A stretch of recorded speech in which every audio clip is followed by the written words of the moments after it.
मनुष्य पहाड़ से आज्ञा ले रहा है। मनुष्य पहाड़ को बोल रहा है कि हमारी रक्षा करना। क्या हो रहा है ये? क्योंकि हमने ये जाना कि इस पहाड़ में चेतना है। The spirit of the mountain, जीवित चेतना है पहाड़ की। जैसे तुम और मैं, दो जीवित शरीर इस समय, दो जीवित चेतना इस समय बात कर पा रहे हैं, एक दूसरे से कम्युनिकेट कर पा रहे हैं, समझ पा रहे हैं एक दूसरे को। एग्जैक्टली इसी तरह उस पहाड़ की चेतना से तुम बात कर सकते हो, तुम संदेश ले सकते हो।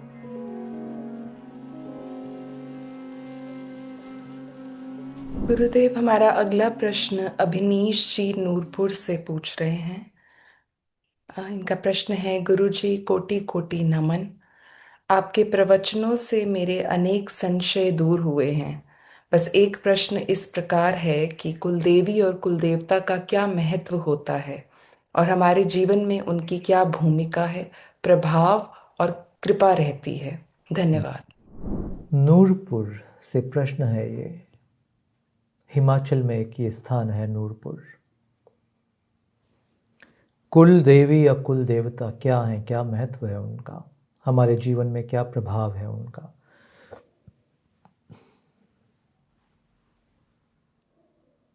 भारत के ऋषियों ने, अभी पीछे मैंने ऊर्जा की बात की, शायद पृथ्वी पे एक ही ऐसी सभ्यता हुई जो आज तक जीवित है, भारतीय सभ्यता, जिसमें ऊर्जा के नियमों को हमने समझा।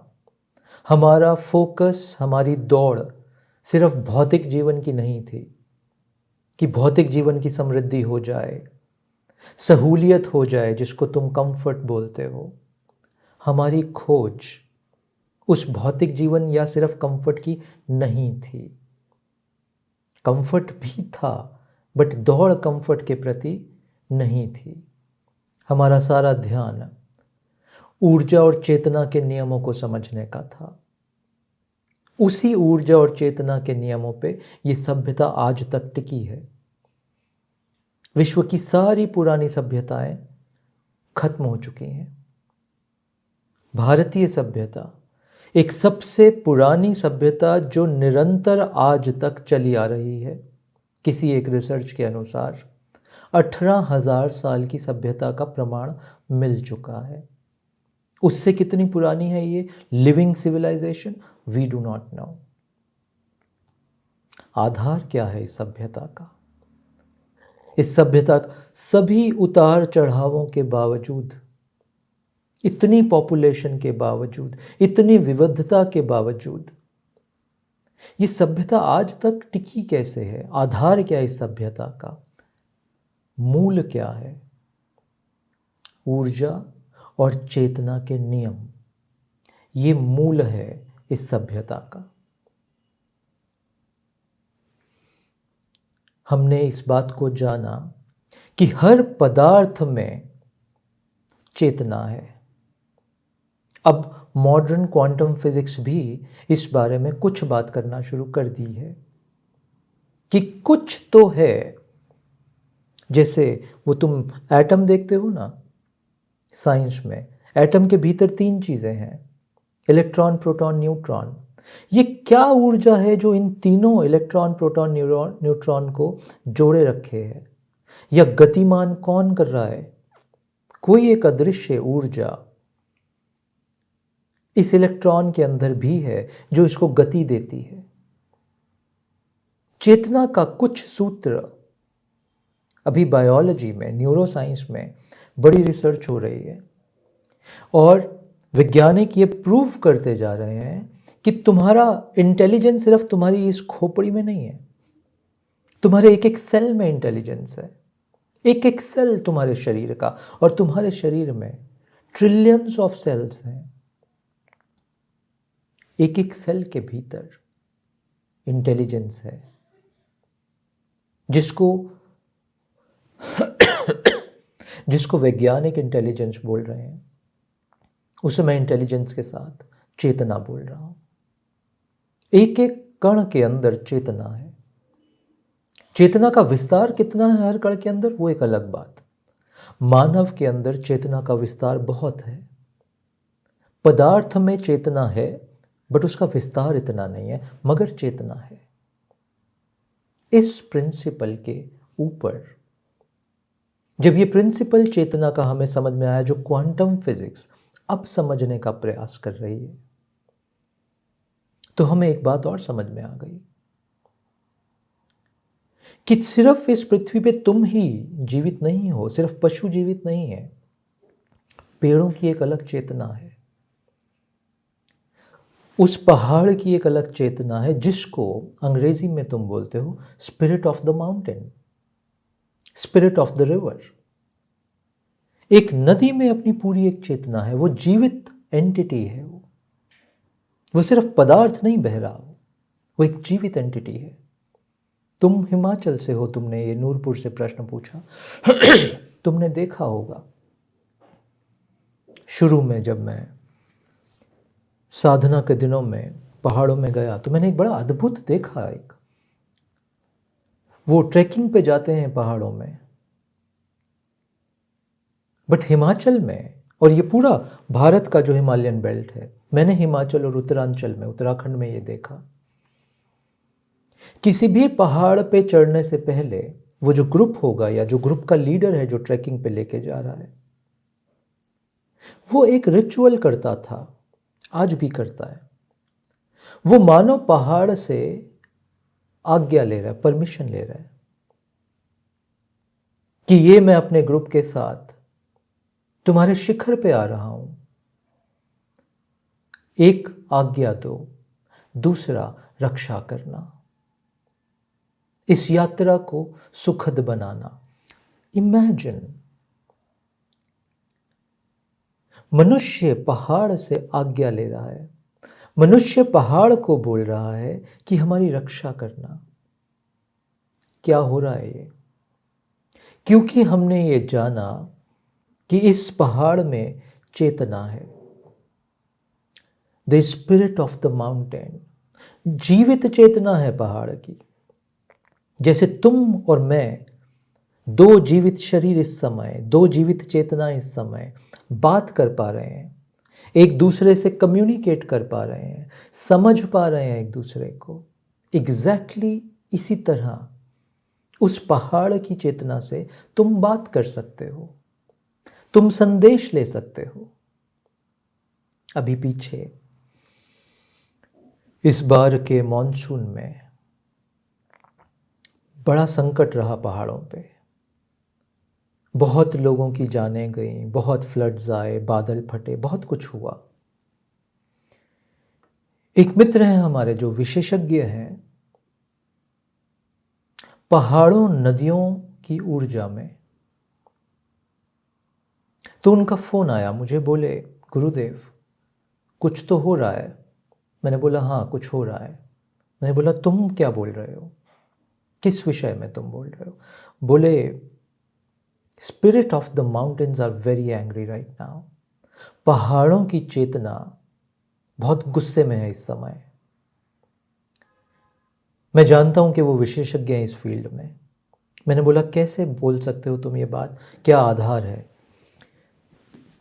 ये जो मित्र है मेरे, इनके पास सिद्धि है, विशेषता है कि ये अलग अलग पहाड़ों की, नदियों की, फॉरेस्ट की, पेड़ों की चेतना से बात करते हैं।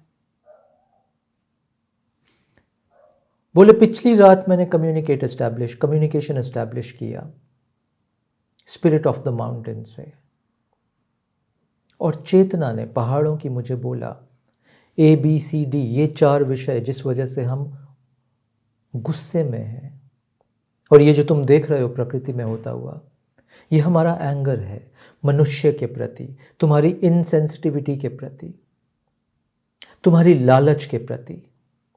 और ये संदेश भी है कि जाग जाओ, प्रकृति तुमसे बहुत ज्यादा बलवान है, जाग जाओ। अपनी लालच पे, अपने अहम पे इतना भरोसा मत करो, जाग जाओ। प्रिंसिपल वही, हमने जाना समझा कि ऊर्जा और चेतना का कुछ अलग विज्ञान है। इसी विज्ञान के ऊपर आधारित पिछले जमाने में कुल देवी और कुल देवता, जिसको आज तुम कॉन्सेप्ट मात्र मानते हो, उनका निर्माण हुआ। जो एक कलेक्टिव फील्ड में तुम रहते हो, जिसको मानो बोलो गांव, एक फील्ड है वो कलेक्टिव। और पीछे जाओ, एक गांव का निर्माण कैसे हुआ? कुल से निर्माण हुआ। यानी 2 जन 3 जन उस गांव में गए, प्रजनन शुरू हुआ मनुष्य का उस गांव में। या ऐसा बोलो, पहले तो गांव नहीं था, प्रजनन शुरू हुआ। धीरे धीरे उनके बच्चे, पुत्र पुत्रियां हुई। वो कुटुंब फैलने लगा। उस कुटुंब ने उस गांव का निर्माण कर दिया, जिस जगह सभी लोग साथ में रहते थे। कुल, ये कुल था कि हम सब एक ही बड़े परिवार का हिस्सा इस क्षेत्र में साथ में रहते हैं। और तुम्हारे पूर्वजों ने उस जगह को पहले सैंक्टिफाई किया, कॉन्सक्रेट किया, जिसको आज तुम शब्द बोलते हो ना, प्राण प्रतिष्ठा, कॉन्सक्रेट। तो तुम्हारे कुछ पूर्वजों ने उस जगह को कॉन्सक्रेट किया। Meaning what?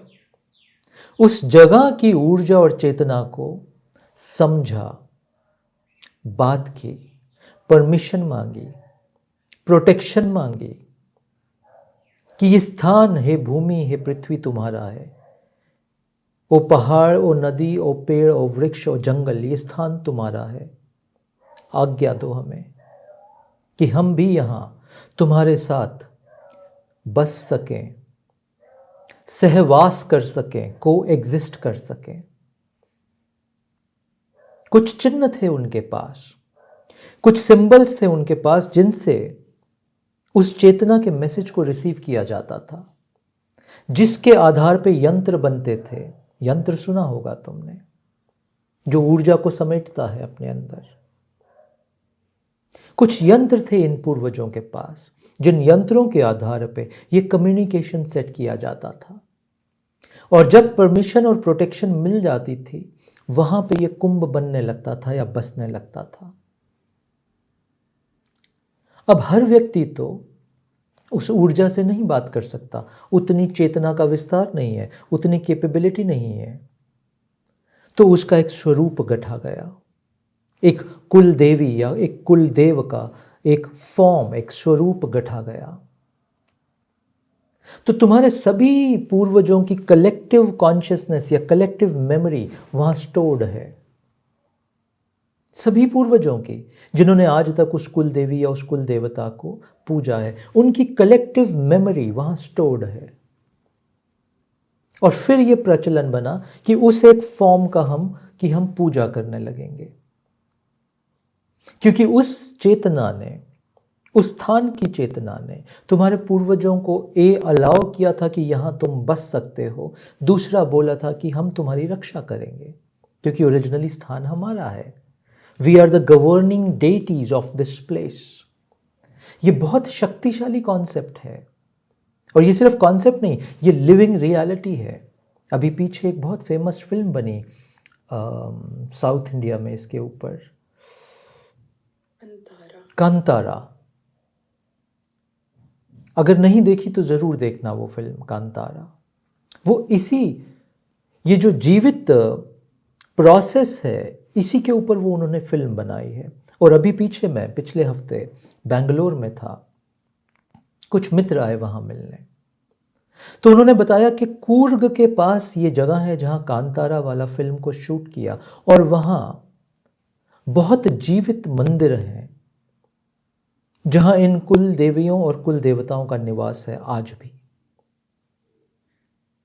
हिमाचल में, उत्तरांचल में, उत्तराखंड में, और बहुत सारे भारत के, जो अभी भी, जहां पूरा शहर की मानसिकता नहीं आ चुकी है, वहां आज भी ये सिर्फ विश्वास नहीं, ये लिविंग ट्रेडिशंस चल रहे हैं।